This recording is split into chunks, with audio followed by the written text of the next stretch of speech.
श्रीमद् भगवत गीता के 15 उपदेश सफल बना देंगे। पहला, विश्वास की ताकत। तुम अपने विश्वासों की उपज हो। तुम जिस चीज में विश्वास करते हो तुम वही बन जाते हो।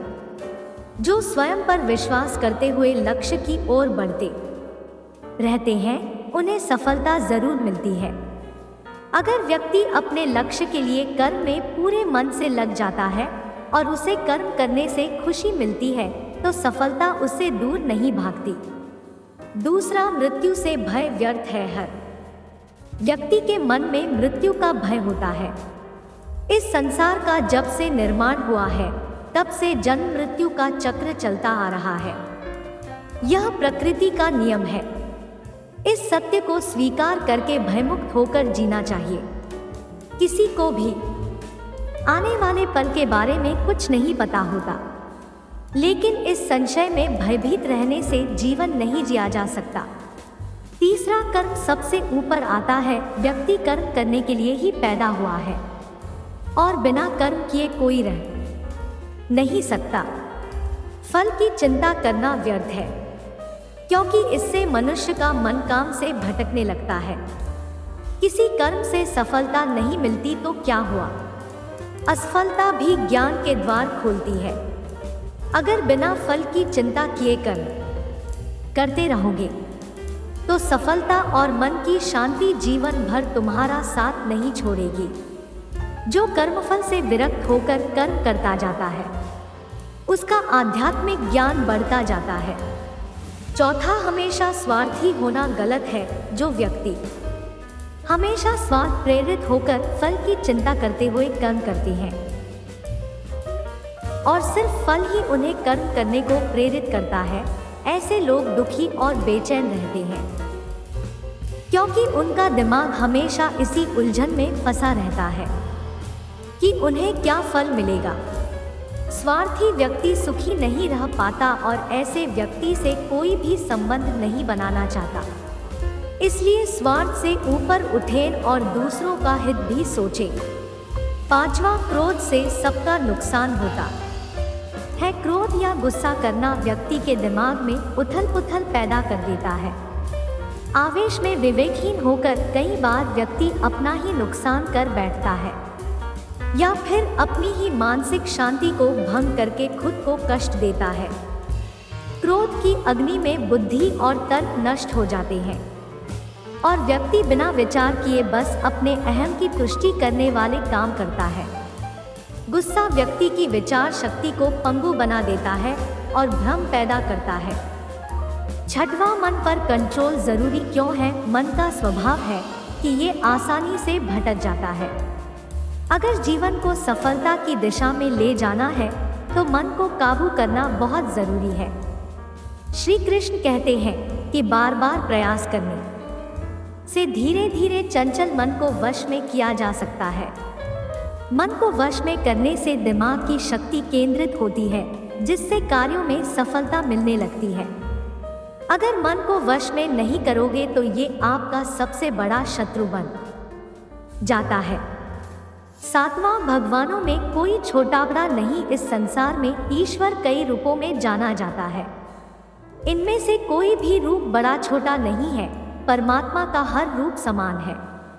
जैसे हर नदी अंत में सागर में जाकर मिलती है, वैसे ही हर धर्म, मत और संप्रदाय की धाराएं परमात्मा रूपी समुद्र में समा जाती है।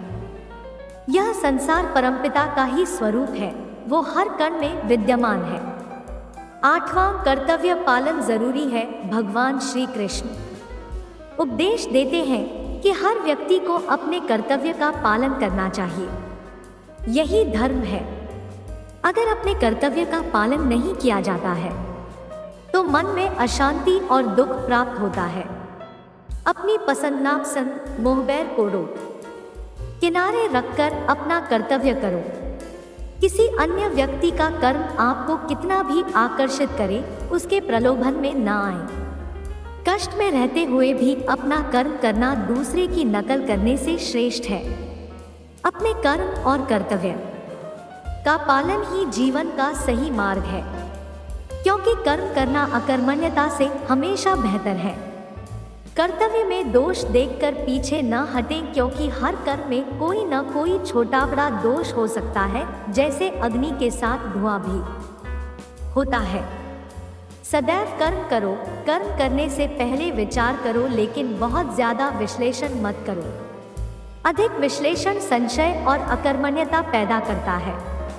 9वां, ध्यान करने से परमात्मा को अनुभव किया जा सकता है। श्री कृष्ण कहते हैं कि शारीरिक कर्म से ज्ञान का मार्ग उच्च है और ज्ञान मार्ग से भी ऊपर ध्यान मार्ग है। ध्यान मार्ग पर बढ़ने से ईश्वर को अनुभव किया जा सकता है। जो व्यक्ति मन और इंद्रियों को शांत करके पूर्ण विश्वास से अपना ध्यान भगवान में लगाता है, उसे ईश्वर का ज्ञान और अस्तित्व अवश्य अनुभव होता है। जो हर जगह हर जीव मनुष्य में ईश्वर को देखता है, सबके हित में लगा रहता है, उस पर परमपिता अवश्य कृपा करते हैं। ज्ञान मार्ग हो या भक्ति मार्ग, समर्पण प्रेम विश्वास ही आपको ईश्वर के प्रकाश की ओर ले जाता है। भगवान की पूजा बहुत से लोग करते हैं, लेकिन उनको शांति क्यों नहीं मिलती? क्योंकि भगवान आपके मन में निवास करते हैं। उन्हें पता है कि आपका भाव क्या है। 10वां, अधिक शक करने वाला कभी खुश नहीं रह सकता। श्री कृष्ण गीता में कहते हैं कि शक करने वाले का विनाश हो जाता है, इसलिए संदेह करने से बचें। अधिक संदेह करने से मन की शांति भंग हो जाती है और व्यक्ति भ्रमित होकर अपने संबंधों को नष्ट कर डालता है। जिसे शक करने की आदत पड़ जाती है, उसे इस लोक या परलोक में भी शांति नहीं मिलती। सत्य की खोज ठीक है, लेकिन बिना सच जाने कल्पनावश होकर संदेह करने का अंत दुखक्लेश पश्चाताप के रूप में होता है। 11वां, अति करने से बचे। जीवन में संतुलन बहुत जरूरी है। किसी भी चीज की अति करना अच्छा नहीं है। जैसे सुख आने पर प्रमाद करना और दुख आने पर निराशा में डूबे रहना, दोनों ही गलत है।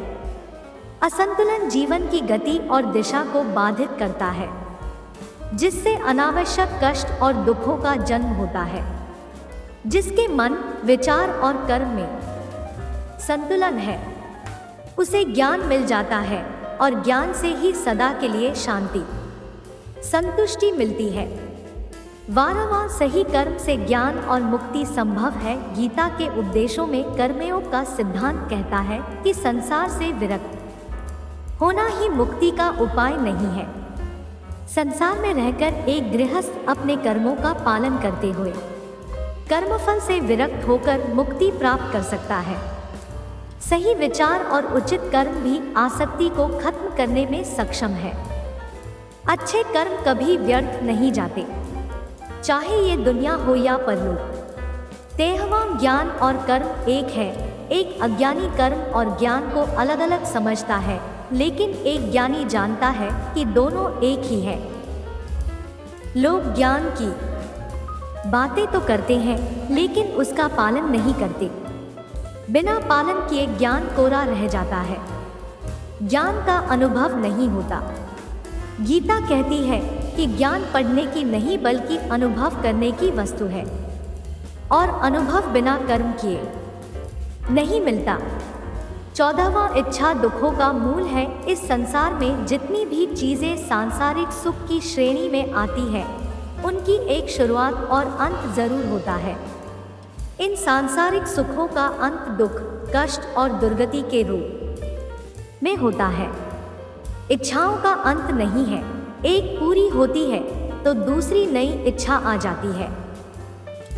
हर इच्छा से प्रेरित होकर कर्म करना गलत है, क्योंकि ऐसे तो अनुचित कार्य भी होंगे। इच्छाओं से विचलित न हो, उन्हें एक विरक्त दर्शक बनकर देखो और वे चली जाएंगी।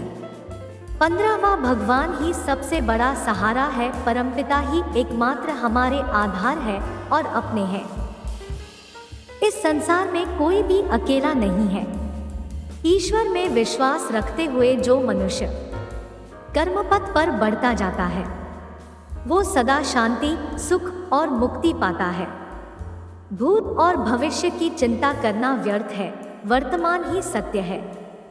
जो भी पूर्ण समर्पण से ईश्वर की शरण में आता है, परमात्मा उसका कल्याण अवश्य करते हैं।